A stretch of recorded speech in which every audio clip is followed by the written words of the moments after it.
Long before Fly and Rockburg, before Taran and Klugheim, Phantasialand in Germany already offered their guests an opportunity to visit a world different from their own. It was home to a long-lost civilization of ancient people called Vus. Their underground refuge was hidden for almost 1,000 years until discovered, and the people of Vus town were allowed to expand their city. It is a place unlike any ever seen. A place where the Vus babies called wabies have trouble with gravity after birth and tend to float up, where they are gently catched and brought down to the ground by their grannies in their tittle-tattle tree.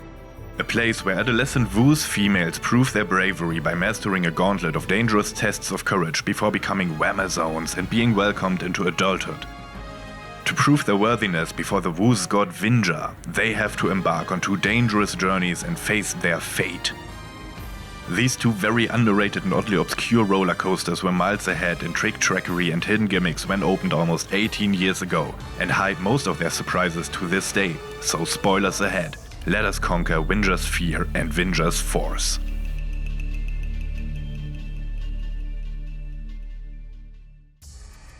Phantasialand opened in 1967 near the German town of Cologne as an enchanted forest kind of park which were more common in Europe.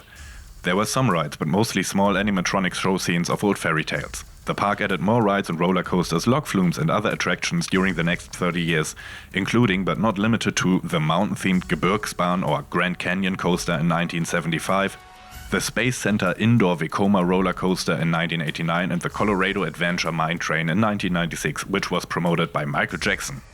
Then in 2001, a large fire destroyed the big mountain facade of the Grand Canyon roller coasters, but fortunately and due to a brave park employee, nobody died or was seriously injured.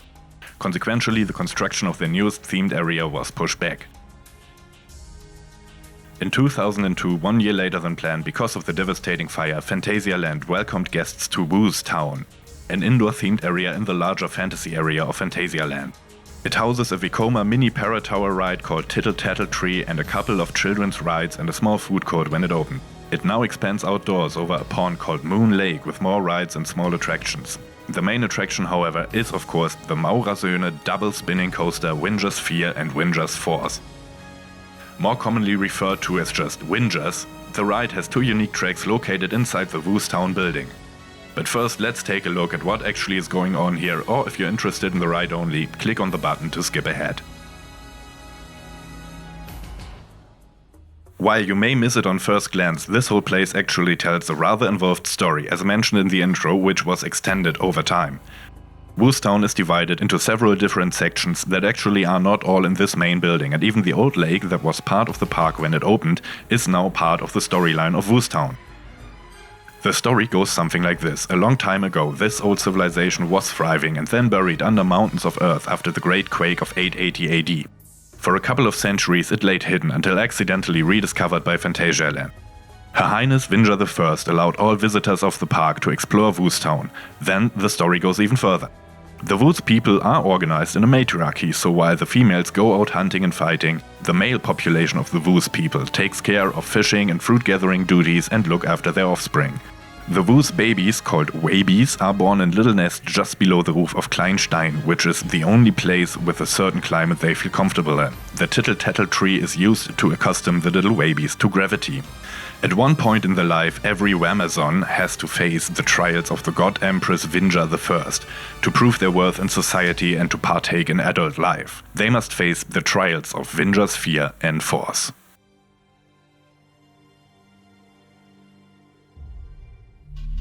Further in the back of Kleinstein is where the entrance to the Winjas roller coasters is located. It is notably darker back here. The queue takes you up some flights of stairs and later has you decide your fate, where the path splits for either Winjas fear or force. The music and atmosphere changes into something more gloomy and foreboding.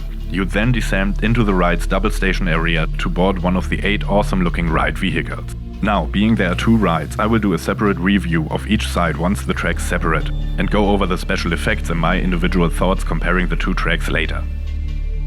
Both rides move forward out of the station through a set of double doors and come to a sudden stop. Once you realize that you cannot go forwards, you're already going up an elevator, where riders notice that the track and vehicles seem to be tilting forwards. Reaching the top at 17.4 meters or 57.1 feet and still in total darkness, a voice would announce, "Enter the world of Winjas Force. Winjas Fear."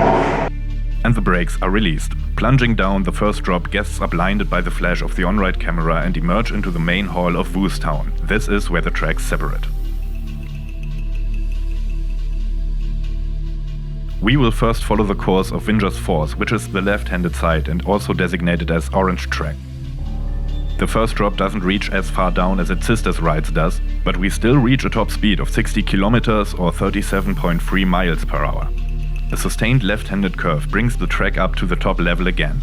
After the first set of block brakes, the ride vehicle's rotating mechanism is unlocked and the cars begin to spin. Some gentle S-curves follow.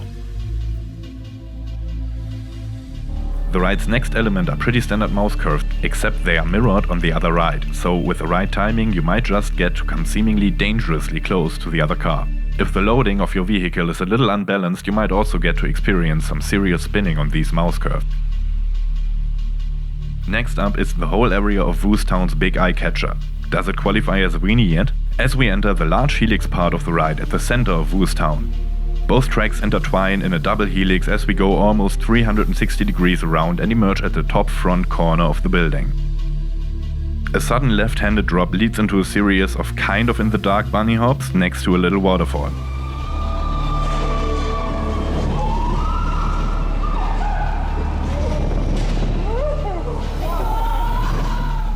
At the top of the third hill, in a very dark section, the ride vehicle suddenly stops and ominous music comes up.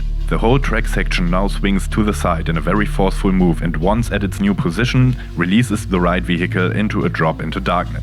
A couple of swooping turns later, we arrive at the final brake section. The scene is lit in a dim candlelight, and just as we think the ride's over, the track below us drops and bounces up back into position. Another door opens and after 410 meters or 1,345.1 feet of track, we arrive back at the station. Now let's switch to Winjas 4 on the right-handed side, which internally is called the Blue Track. The ride starts, just the same as Winjas 4's, through the doors and up the elevator, announcing that we're now as the brakes are released and we drop down. Now this drop goes a little bit lower, almost hitting ground level, and riders reach a top speed of 66 kilometers or 41 miles per hour. A camelback hill provides some nice airtime as the car reaches the front of the building. Similar to Winjas Force, after passing a set of block brakes, the rotating mechanism is unlocked and the cars begin to spin. We're now opposite of Force's mouse curves, racing towards the other side's riders as we spin on. This of course also leads into the big intertwined double helix at Town's center. This part of the ride just looks great from wherever you're watching. The ride now goes into a dark section of the building where instead of camelbacks, the track changes directions with an Immelmann curve, which can provide some awesome floater airtime moments.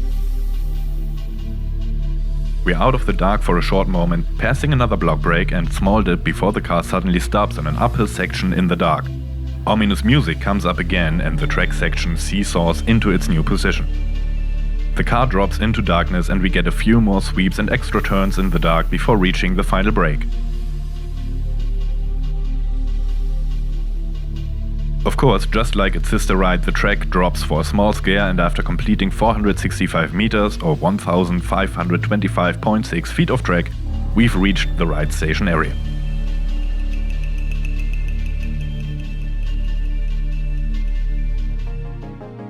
As you've seen, there's quite a lot to talk about on these rides. They are jam-packed with drops, tight turns, special track elements and all-around spinning coaster goodness.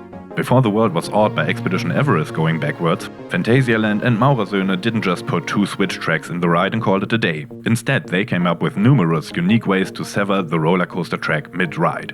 There's a double elevator, 2 different kind of moving track pieces and a third effect, the same on both sides. So let's go through everything step by step. After leaving the ride station, both tracks go up the elevator. The elevator is quite fast and while moving up, the track piece on the elevator is tilted forward to connect with the drop track. Even if you've been on a roller coaster that utilizes an elevator before, this added effect is unexpected and very fun.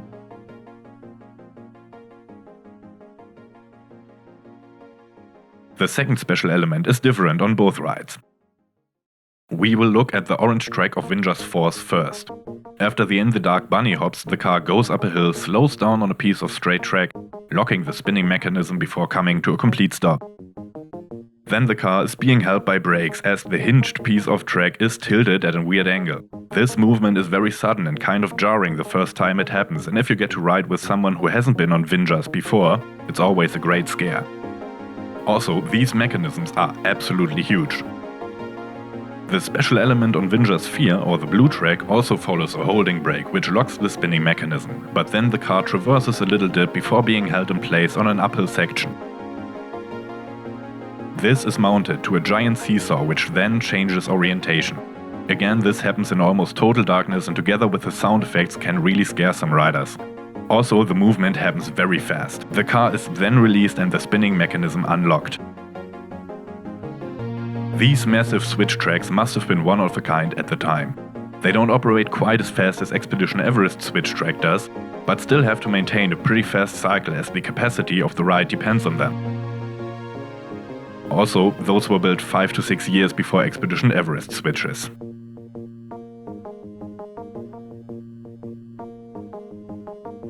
Now, the third element is the same on both tracks and happens right when you think the ride has pulled all its tricks.